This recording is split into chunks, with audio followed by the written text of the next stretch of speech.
স্বর্গীয় দ্বীপ মরিশাস, চোখ ধাঁধানো সমুদ্র, নবদম্পতিদের মধুচন্দ্রিমার স্থান, স্বচ্ছ জলের ঝর্ণা, সমুদ্র বালুকা, পাম গাছ, সবুজে আচ্ছাদিত পাহাড়, নানা রঙের ফুল ও পাখি, শান্ত সমুদ্র, এসব কিছু একসাথে উপভোগ করতে আপনাকে যেতে হবে মরিশাস। ভারত মহাসাগরের পশ্চিমে অবস্থিত স্বর্গীয় দ্বীপ মরিশাস নিয়ে কথা বলবো ভবঘুরের এই পর্বে।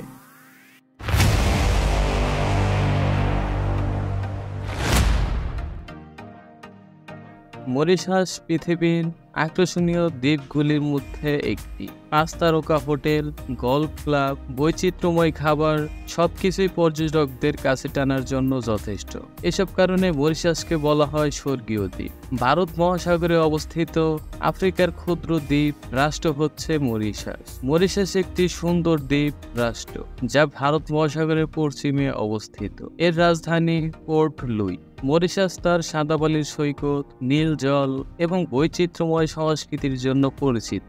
এখানে আপনি চমৎকার প্রাকৃতিক দৃশ্য, মহামূল্যবান প্রবাল দ্বীপ এবং পর্যটক বান্ধব পরিবেশ উপভোগ করতে পারবেন। মরিশাসের ভূগোল ও ইতিহাস বেশ আকর্ষণীয় এবং এখানে অনেক ধরনের বন্যপ্রাণীও দেখা যায়। মরিশাসের মোট আয়তন প্রায় 2400 বর্গ কিলোমিটার। এটি মূলত একটি জ্বালামুখী দ্বীপ যার ভূতাত্ত্বিক গঠন মূলত আগ্নেয় শিলা দ্বারা গঠিত।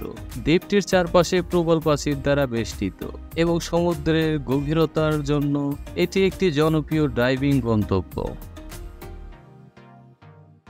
মরিশাসের জলবায়ু উপনিবদ্ধ জলবায়ুর অন্তর্গত, যা উষ্ণ এবং মৃদু। গ্রীষ্মকালে তাপমাত্রা প্রায় 25 থেকে 35 ডিগ্রি সেলসিয়াস এবং শীতকালে এটি কিছুটা ঠান্ডা হয়ে যায়, সাধারণত 15 থেকে 25 ডিগ্রি সেলসিয়াসের মধ্যে থাকে। মরিশাসের ইতিহাস প্রাচীনকাল থেকে শুরু হয়, তবে এটি 1505 সালে পর্তুগিজদের দ্বারা প্রথম আবিষ্কৃত হয়। পরে এটি ডাচ, ফরাসি এবং ব্রিটিশ উপনিবেশিক শাসন গ্রহণ করে। 1968 সালে মরিশাস স্বাধীনতা অর্জন করে এবং বর্তমানে এটি একটি প্রজাতান্ত্রিক সরকারে পরিচালিত হয়। মরিশাসের সংস্কৃতি বহুমুখী এবং এর মধ্যে বিভিন্ন জাতিগত গোষ্ঠীর সংমিশ্রণ রয়েছে। এখানে হিন্দু, মুসলিম, খ্রিস্টান এবং বৌদ্ধ সম্প্রদায়ের উপস্থিতি রয়েছে। বিভিন্ন ধর্ম, উৎসব এবং খাদ্যাভ্যাসের মিশ্রণ এখানে দেখা যায়। ডনটানে এবং সেগা হলো স্থানীয় নৃত্য এবং সঙ্গীতের বিশেষ প্রকার। মরিশাসে বিভিন্ন জাতের লোক বাস করে এবং এখানে শান্তিতেই বাস করে। ব্রিটিশ উপনিবেশিক অঞ্চলের মধ্যে মরিশাসে সবথেকে বেশি চিনির কল ছিল।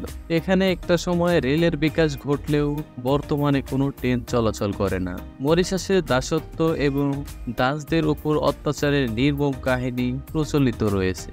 পানির নিচে জলপ্রপাতের জন্য বিখ্যাত হয়ে আছে মরিশাস, কিন্তু এটি বাস্তব নয়, বরং তা অপটিক্যাল ইলিউশন হিসেবে পরিচিত পেয়েছে। আগ্নেয়গিরির কারণে মরিশাসের অনেক জায়গার মাটি অবয়ব দেখতে বেশ বিস্ময়কর।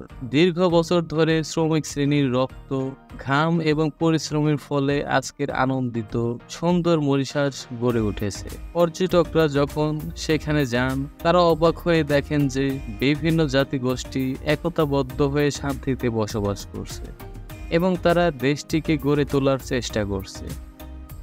এরকম গুরুত্বপূর্ণ তথ্য ও রোমাঞ্চকর ভিডিও পেতে সাথেই থাকুন।